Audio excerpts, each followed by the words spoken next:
for 4 months. This is what was coming out, and so yeah, stuff was being used, and I'm very proud of that. I'm thankful to my colleagues for their collaboration on it.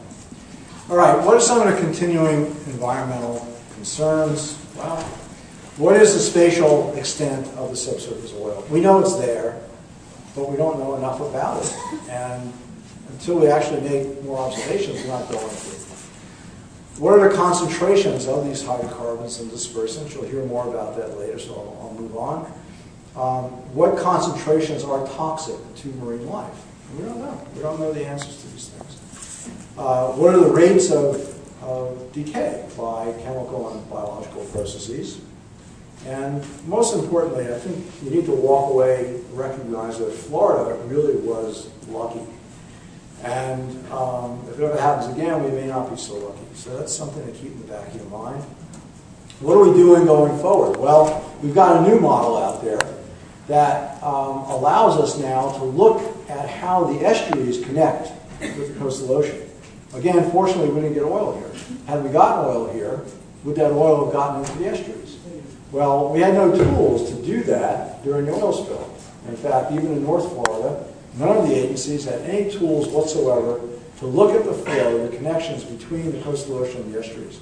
I think that's just shameful. And so we worked very hard to accelerate our work in this, and we now have a model that is running in nowcast forecast mode that allows us to do that. Here's an example from the other day, just to give you an example of it. So we actually can look at the connections, and these things work. It's actually quite accurate. And I'll wrap up. What are some lessons we learned or to be learned? Well, obviously, we learned that water is economies in every way touched by the ocean, whether it's tourism, fisheries, agriculture, it doesn't matter. There's nothing that goes on economically in the state of Florida that is not directly touched by the ocean, yet we largely ignore the ocean. That's got to stop. The ocean is a very complex system. And we've seen documents talking about ecologically based management. I'm willing to bet that very few people have any clue what that even means. And marine spatial planning, I know nobody has a real clue of how to engage in that, because these are not GIS exercises. This has to be based on science. And so the only way we're going to become better environmental stewards is if we approach the ocean in a systematic, comprehensive, multidisciplinary way. That means that all parties need to interact. There's a place for the federal agencies, the state agencies, the local agencies, and the academics and the private sector, but we're not interacting very well. That needs to change. With regard to ocean observing and modeling, we were really caught short, and some of us were in better shape than others, but there is no sustained funding for anything that we're doing, and this needs to be a clarion call for the fact that we need to get serious about observing and modeling our coastal oceans, the interactions between the coastal ocean and the deep ocean, and the interactions between the coastal ocean and the estuaries. It's a big project. It's a lot of work. There are people around the entire continental United States attempting to do this, and when we get a disaster like we had, you got to have that stuff in place, and it's not right now. And finally, was it a good idea to use dispersants or not? There's a lot of people who acknowledge, I guess I'm running a little late, so I'll let you just look at that. And while you're looking at that, let me just tell you one thing about dispersants. If you calculate the area that all of the oil that was spilled might have covered at the surface, and it all come to the surface and kind of stayed together, and maybe got spread over a thickness about that big, which is what they kind of say would be spread over. It wouldn't be that big. You know, you'd be surprised to hear it would only be about maybe 5 miles by 5 miles, 7 miles by 7 miles, something like that. You can do it on the back of the envelope. It's not a hard calculation. Might we have been better off if we didn't put any dispersants at all? We just let the stuff try to hang together and then scoop it up in some way. Might there have been less oil on the beach had that been done than by spraying a zillion pounds of dispersants? Similarly, had we not put dispersants at the well, injected it right where the stuff was coming out of the well, would more of it have come to the surface? And therefore, would we not be worrying as much about the subsurface oil? A couple of things to think about. and I'll get off and let my colleagues get on. Thanks.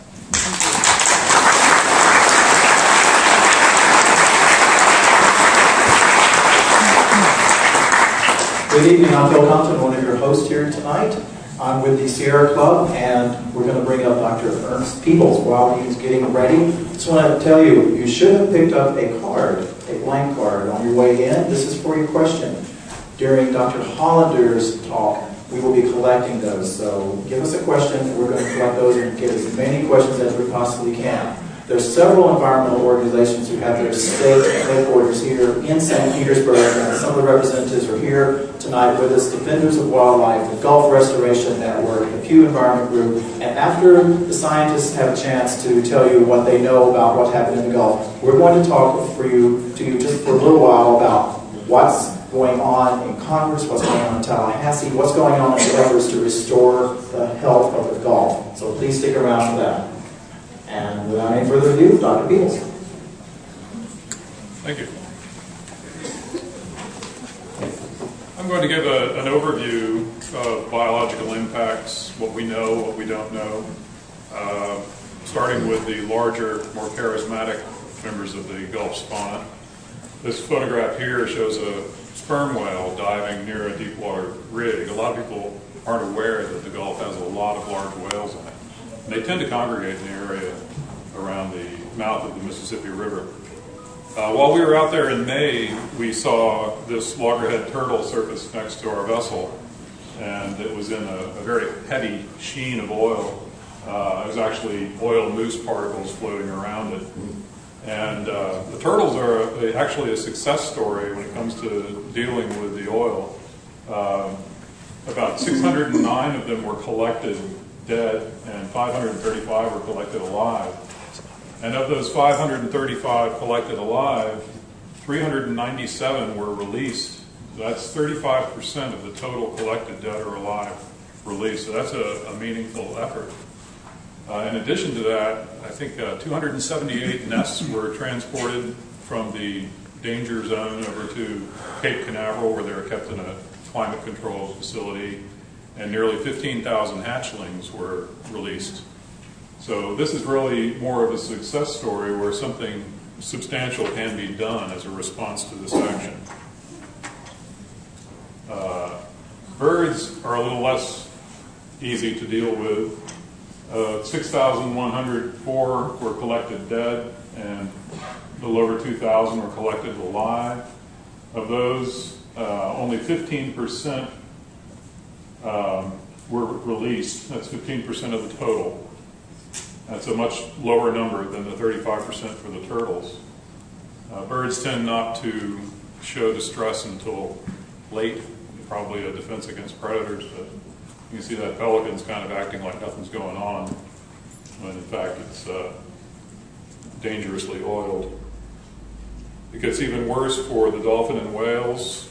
100 were collected dead, only 9 collected alive, and of those 9, 3 were released and 6 either died or are recovering.